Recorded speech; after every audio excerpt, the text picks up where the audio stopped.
Alhamdulillahi Rabbil Alameen wa salatu wa salamu ala Sayyidina Muhammad. My name is Aisha Wangare Kaminju. I was born in Kenya.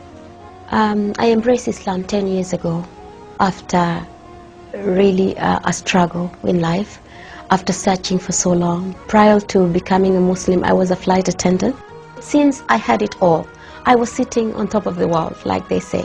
I was a flight attendant, successful, earning any money that I would have wanted. I could have bought anything in any shop in Milan, Paris, Rodeo Drive. I bought anything I wanted. Yet, the more I bought, the more I was depressed. But Alhamdulillah, by the mercy of Allah, Islam found me. I didn't find Islam. His life is studied by children, all ages, and has been studied for the last 15 centuries. And he has been the most important man for 15 centuries continuous. He has been the most read about man, the most talked about man, and continues to be. I mean, and every aspect of his life recorded. We don't have to struggle to find out how he lived, how he ate, how he sat, how he talked.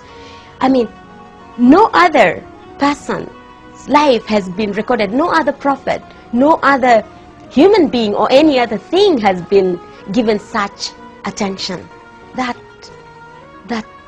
And subhanallah, it would be difficult to choose what part of Prophet Muhammad to talk about. Did I know Muslims? I knew Muslims since I was born. My next door neighbors were Muslims. I worked with Muslims. My colleagues were Muslims. My best friends were Muslims. But the saddest thing is they never invited us to Islam. They treated us like those kuffars. Those kuffars. We never saw the Quran. We were not supposed to touch the Quran, you know, those najis. Yet, I knew there was something about Islam that I wanted to be part of. But for me, it was not a religion. It was something, for the Arabs and the Somalis, because those were the people around me. But I didn't know that Islam was something I could be part of. I didn't know that. And I was not invited. I was made to feel I didn't fit in. You can imagine, I went to Mecca, I went to Hajj for 9 years as a flight attendant, taking pilgrims, hearing all this labaik, Allahumma labaik, not knowing what it was. But alhamdulillah, maybe Allah had not meant for me to be a Muslim then, because probably I wouldn't have found the taste I have that now, what I know now that Islam is. But it's very sad that Muslims can have this treasure of Islam and not pass it on.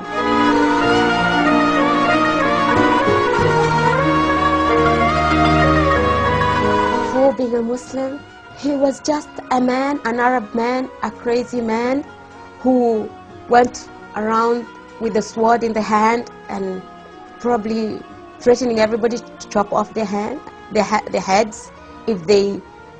I didn't even know what, because he was not introduced to me. He was not introduced. So I can't really say I knew Muhammad. The only thing I knew about Muhammad, we had to know this thing about 622 and the Hijrah to pass our exams. After Islam, what else can I say? Sometimes I can't wait for death to come, because this is what separates me, inshallah, from seeing him in reality. What can I say about the man who Allah subhanahu wa ta'ala chose to be the carrier of his last message, the mercy of humankind?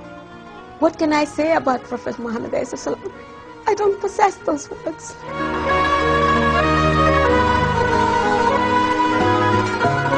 It's not too late. It's not too late just to open their eyes, to look at the world, to look at Islam is the hot topic. Take the advantage. Take the advantage and give the message. Deliver the message.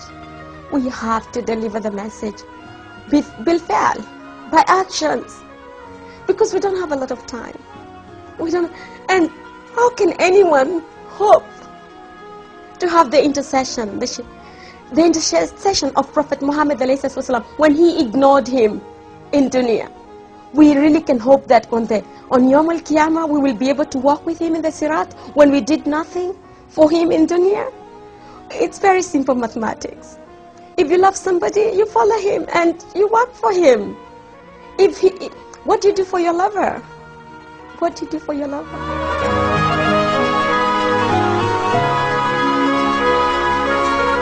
If I didn't die or faint and die, I'll tell him not to be sad.